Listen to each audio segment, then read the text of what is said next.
Rail, एक नौजवान की कहानी। खड़-खड़ करती राजधानी एक्सप्रेस जब पास से गुजरती तब उसका ध्यान टूटा। करीब आधा घंटे आने को था, उसकी गाड़ी वो क्रॉसिंग पर खड़े हुई। हेडफोन लगाकर लगभग 23 साल का वो लड़का सुमित गाने सुनने में इतना मस्त था कि उसे समय का पता ही नहीं चला।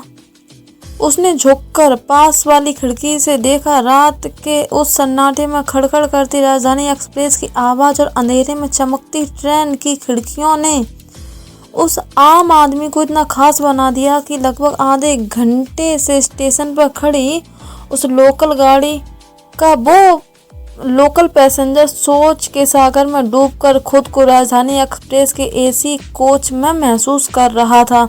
खैर, जितनी तेजी से राजधानी एक्सप्रेस गुजरी उसी तेजी से वो सुमित भी अपनी दुनिया से वापस आ गया। बाहर का सन्नाटा बढ़ रहा था और ट्रेन के उस लोकल डिब्बे में शोर अपनी जगह बना रहा था। लोग अब व्यंग्यात्मक रूप से सरकार और रेलवे पर अपनी भावनाएं व्यक्त कर रहे थे। लगता है ड्राइवर को नींद आ गई है, एक महाशय ने कहा। नहीं नहीं, ये तो इंडिया है, दूसरे ने उनका समर्थन किया।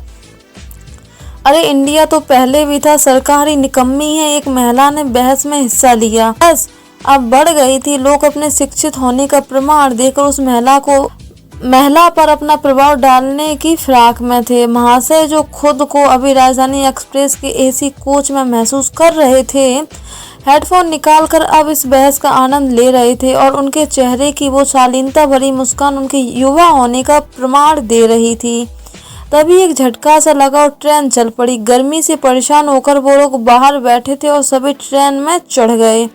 ट्रेन के कोच में भीड़ बढ़ चुकी थी और बहस अब अपने अंतिम सफर पर थी। एक अलग ही नज़ारा उस लोकल कोच में देखने को मिल रहा था। कुछ यात्री खड़े थे कुछ सीटों पर और कुछ ऊपर बर्थ पर बैठे थे और कुछ पैसेंजर आश्चर्यजनक रूप से किसी के खड़े रहने की जगह न होने के बावजूद अभी भी सो रहे थे। सुमित लगभग पिछले 2 घंटों से खड़ा था। वो शायद उस सोती हुई महिला को परेशान नहीं करना चाहता था जिसकी साथी महिला ने अभी हाल ही हुई बहस में अपनी जीत दर्ज कराई थी, लेकिन सुबह होने वाले अपने यूपीएससी एग्जाम के पेपर के कारण उसने सीट पर बैठना ही उचित समझा। थोड़ी ही देर में जब वो महिला उठकर बाथरूम की ओर गई तो सही समय देखकर सुमित सीट पर बैठ गया। काफी समय खड़ा रहने के कारण अब उसे बड़ा आराम मिल रहा था, लेकिन कुछ ही देर बाद जब वो महिला वापस आई तो उसने भैया जरा उठना जैसे मार्मिक शब्द का प्रयोग कर सुमित को उठा दिया और खुद सो गई। इस बात का सुमित को बहुत बुरा लगा, लेकिन किसी का इस पर ध्यान नहीं गया। शायद रात के उस आगोश में सब अपनी दुनिया में व्यस्त थे। अब सुमित फिर से खड़ा था, लेकिन उसे पता था कि वो ज़्यादा देर तक खड़ा नहीं रह पाएगा। थोड़ी देर खड़ा रहने के बाद जब उसके पैरों ने जवाब दिया तब उसने बैठना ही उचित समझा।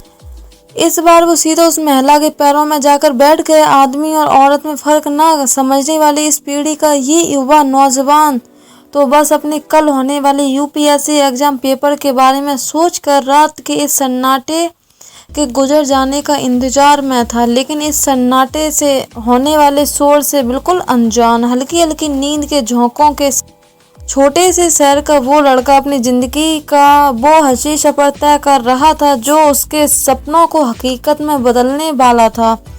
तभी एक झुंझलाती हुई कर्कश आवाज उसके कानों में पड़ी। दिखता नहीं है लेडीज सो रही है, यहाँ कैसे बैठ गए? उस महिला ने कहा। मेरा सुबह पेपर है, मैं कब से खड़ा था इसलिए बैठ गया। आप सो जाइए आराम से, लड़का ने शिष्टता पूर्वक जवाब दिया। कैसे बैठ जाएं? बार बार मेरे पैरों पर हाथ क्यों मार रहे हो? महिला ने झूठ के साथ सीट पर कब्जा कायम रखने की कोशिश की। लेकिन मैंने ऐसा कब किया? लड़के ने अपने बचाव के लिए कहा। बहस अब बढ़ चुकी थी। सब उस नौजवान को गलत समझ रहे थे जो अभी भी वहीं खड़ा था। तभी उस साथी महिला ने उस लड़के को तमाचा रसीद दिया जिसने कुछ ही देर पहले हुई बहस में अपनी जीत दर्ज कराई थी। सभी का ध्यान अचानक से उस ओर गया। लोग अब उन महिलाओं के साथ थे। नारी शक्ति अपने पूरे स्वभाव पर थी और पुरुष वर्ग नारी के सम्मान में अपना फर्ज निभा रहा था। भीड़ ने उस लड़के को बुरा भला बोलकर बाथरूम के पास खदेड़ दिया। अपने साथ हुए इस अपमान ने उस लड़के को खुद की नजरों में गिरा दिया। बचपन से लेकर आज तक उस लड़के ने नारी को हमेशा माँ, बहन और प्रेमिका के रूप में ही देखा था और बस प्रेम ही पाया था। नारी शक्ति का ये रूप उसने पहली बार देखा था अपनी पूरी जिंदगी। उसने जब कभी भी किसी महिला को बस ट्रेन में खड़ा देखकर तो उसे हमेशा अपनी सीट उनको दी। हमेशा महिलाओं का सम्मान की। बात ये नहीं थी कि उसे भी बदले में सम्मान चाहिए था, पर इस तरह अपमान की भी उसने उम्मीद नहीं की थी। अपने कोच के दरवाजे पे खड़ा वो खुद को इस दुनिया में सबसे अकेला महसूस कर रहा था। देश के लिए कुछ कर गुजरने की चाह रखने वाला वो युवा आज देश के इस महिला पुरुष के फर्क को समझ नहीं पा रहा था।